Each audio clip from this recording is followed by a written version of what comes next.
Assalamualaikum warahmatullahi wabarakatuh. Salam guru penggerak. Semoga semua dalam suasana yang bahagia dan sehat selalu. Pada kesempatan ini kami akan memaparkan hasil diskusi kami pada tugas ruang kolaborasi modul 2.1, yaitu pembelajaran berdiferensiasi. Adapun pokok diskusi kami adalah analisis kasus tingkat sekolah dasar, yaitu skenario Bapak Darmawan.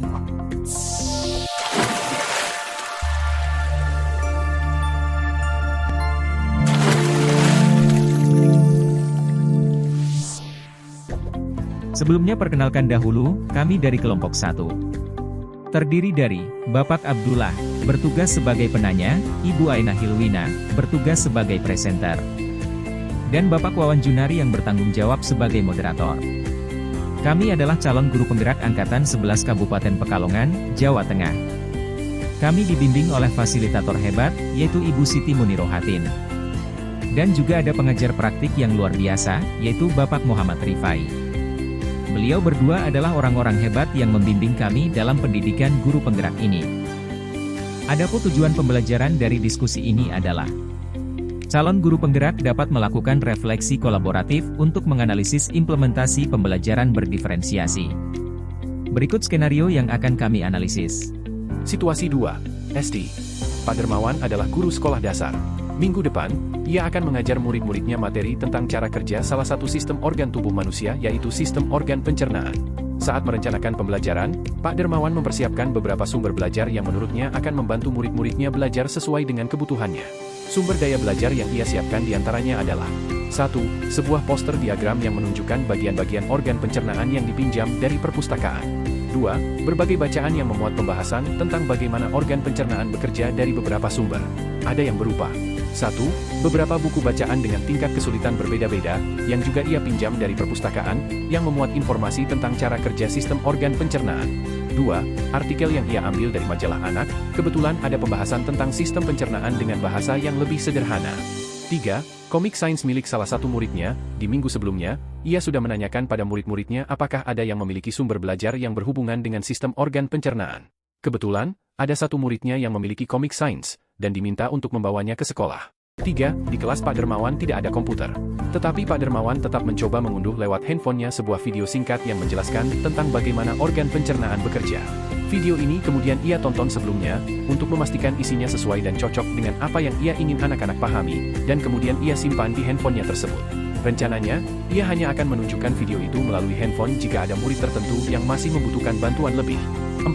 Pak Darmawan juga membuat kartu-kartu pertanyaan yang dapat digunakan untuk membantu murid mengkonstruksi sendiri pemahaman mereka tentang cara kerja sistem organ pencernaan, dengan menjawab pertanyaan.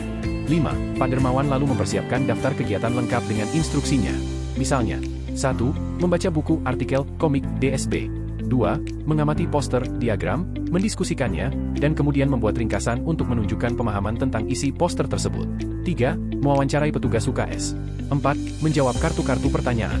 Aktivitas-aktivitas tersebut, walaupun berbeda-beda, namun semuanya bertujuan agar murid memahami cara kerja sistem pencernaan. Pak Darmawan pun siap mengajar. 6. Di awal pembelajaran, Pak Darmawan memberikan penjelasan kepada semua murid yang ada di kelasnya tentang tujuan pembelajaran dan konsep kunci yang ia ingin anak-anak kuasai. Lewat proses tanya-jawab dan contoh-contoh, ia juga memastikan bahwa murid-muridnya memahami apa yang dimaksud dengan sistem. 7. Setelah itu, ia meminta murid-muridnya mulai bekerja dalam kelompok. Untuk penugasan kali ini, Pak Darmawan telah mengelompokkan murid berdasarkan tingkat kemampuan murid membaca. Hal ini karena tugas pertama yang harus dilakukan oleh setiap kelompok adalah membaca materi bacaan terlebih dulu. Pak Darmawan menyesuaikan teks yang dibaca tiap kelompok dengan kemampuan membaca mereka. 8. Pak Darmawan menjelaskan pada murid-muridnya bahwa dalam 1 minggu tersebut, setiap kelompok akan mendapat target untuk menyelesaikan kegiatan yang telah disiapkan oleh Pak Darmawan tersebut. Keputusan tentang kegiatan mana yang ingin dilakukan lebih dulu diserahkan sepenuhnya kepada murid. Yang jelas, mereka diberikan kesempatan melakukan kegiatan-kegiatan tersebut pada saat jam pelajaran IPA di minggu tersebut. 9. Selama proses murid melakukan kegiatan, Pak Darmawan memastikan ia mengobservasi dan memantau pemahaman murid-muridnya. Ia mendatangi tiap kelompok, mengajukan pertanyaan dan memberi pertanyaan lanjutan kepada murid-murid yang memerlukan bantuan atau perlu diberikan tantangan lebih. Ia misalnya menunjukkan video lewat handphonenya kepada beberapa anak yang tampak masih kesulitan, membantu mereka memahami konsep-konsep kunci, dengan kosakata-kosakata sederhana yang kemudian ia display di kelas. Pak Darmawan juga membuat catatan-catatan penilaian selama proses ini. Setiap jawaban murid, pertanyaan murid, ia perhatikan. Ia gunakan informasi ini untuk menyesuaikan tingkat bantuan yang ia berikan pada murid. 10. Pak Dermawan kemudian melakukan penilaian untuk mengetahui sejauh mana murid-muridnya memahami materi tersebut. Ia kemudian membuat penilaian berjenjang, tier assessment. 1. Untuk murid-murid yang kemampuannya kurang, ia menugaskan mereka untuk menjelaskan alur pencernaan dalam sebuah diagram alur sederhana yang dilengkapi penjelasan singkat, dengan menggunakan kosakata sederhana, sesuai dengan yang telah mereka pelajari dan bahkan telah didisplay di kelas. 2. Untuk murid-murid yang kemampuannya sedang, ia meminta mereka membuat sebuah cerita narasi tentang alur pencernaan dengan kosakata yang lebih bervariasi. 3. Untuk murid-murid yang kemampuannya tinggi, ia meminta mereka membuat sebuah cerita kreatif dari perspektif seorang makanan yang menarasikan alur pencernaan. Melalui tugas ini, penyusunan kalimat dan pemilihan kosakata yang digunakan tentunya sudah lebih sulit. Pertanyaan dari skenario tersebut yaitu, dari skenario pembelajaran yang telah ditelaah, apakah kebutuhan belajar murid yang berusaha dipenuhi oleh guru tersebut? Bagaimana cara guru tersebut menentukan kebutuhan belajar muridnya? Strategi pembelajaran berdiferensiasi apa yang digunakan? Bagaimana guru tersebut melakukan penilaian? Hasil pembahasan. Kebutuhan belajar yang berusaha dipenuhi oleh Pak Darmawan yaitu 1. Kesiapan. Pak Darmawan mempersiapkan berbagai sumber pembelajaran yang sesuai dengan belajar murid. Hal ini terlihat dari Pak Darmawan memberikan kebebasan kepada muridnya dalam memilih sumber belajar. Pak Darmawan juga mengidentifikasi dan mengelompokkan murid berdasarkan tingkat pemahaman membacanya. Selain itu, Pak Darmawan juga menyesuaikan teks yang dibaca tiap kelompok dengan kemampuan membaca mereka.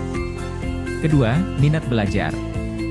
Pak Darmawan fleksibel dalam memberikan kegiatan yang akan dilakukan murid-muridnya. Hal ini terlihat pada saat Pak Darmawan menjelaskan pada murid-muridnya, bahwa dalam 1 minggu tersebut, setiap kelompok akan mendapat target untuk menyelesaikan kegiatan yang telah disiapkan oleh Pak Darmawan tersebut.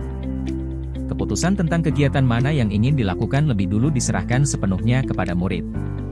Yang jelas, mereka diberikan kesempatan melakukan kegiatan-kegiatan tersebut pada saat jam pelajaran IPA di minggu tersebut.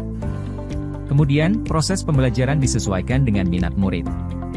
Misalnya, ada yang suka membaca, suka mengamati, suka berdiskusi, wawancara dan menjawab soal. Yang ketiga, profil pembelajaran. Pak Darmawan dapat menyesuaikan pendekatan pembelajaran untuk memenuhi kebutuhan individu siswa, memastikan bahwa setiap siswa terlibat dan memahami materi dengan cara yang paling sesuai untuk mereka.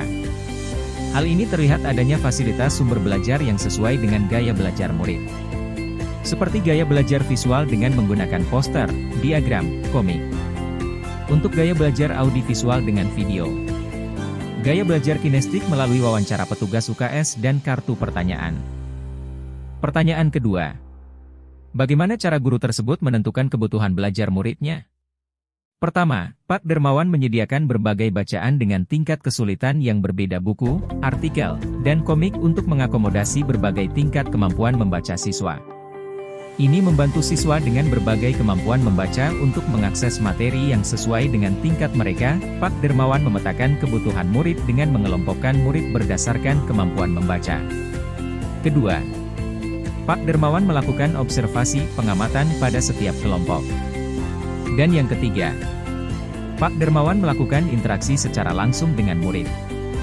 Pertanyaan berikutnya, strategi pembelajaran berdiferensiasi apa yang digunakan?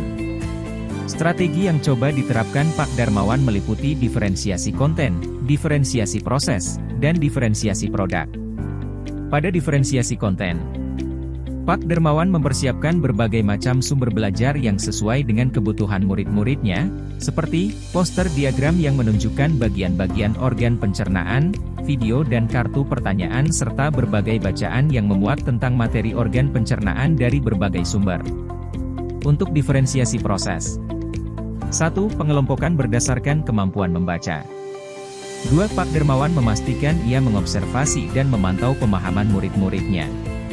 Ia mendatangi tiap kelompok, mengajukan pertanyaan dan memberi pertanyaan lanjutan kepada murid-murid yang memerlukan bantuan atau perlu diberikan tantangan lebih. 3. Pak Darmawan memberikan pilihan aktivitas pada murid sesuai dengan minat dan kemampuan mereka.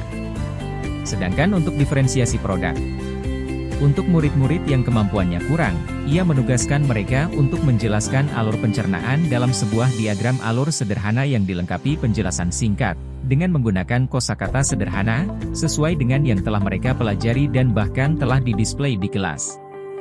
Untuk murid-murid yang kemampuannya sedang, ia meminta mereka membuat sebuah cerita narasi tentang alur pencernaan dengan kosakata yang lebih bervariasi. Untuk murid-murid yang kemampuannya tinggi, ia meminta mereka membuat sebuah cerita kreatif dari perspektif seorang makanan yang menarasikan alur pencernaan. Melalui tugas ini, penyusunan kalimat dan pemilihan kosakata yang digunakan tentunya sudah lebih sulit. Pertanyaan terakhir. Bagaimana guru tersebut melakukan penilaian? Penilaian proses. Pertama, membuat catatan penilaian selama pembelajaran. Pak Dermawan mencatat penilaian selama proses observasi, termasuk jawaban murid, pertanyaan mereka, dan tingkat pemahaman mereka. Informasi ini digunakan untuk menyesuaikan tingkat bantuan yang ia berikan pada murid. Kedua, penilaian berjenjang atau tier assessment, membuat penilaian berjenjang sesuai tingkat kemampuan murid. Demikianlah paparan dari kami, kurang lebihnya mohon dimaafkan. Semoga paparan ini bermanfaat untuk kita semua. Semoga terus tergerak, tetap bergerak dan bisa menggerakkan. Wassalamualaikum warahmatullahi wabarakatuh.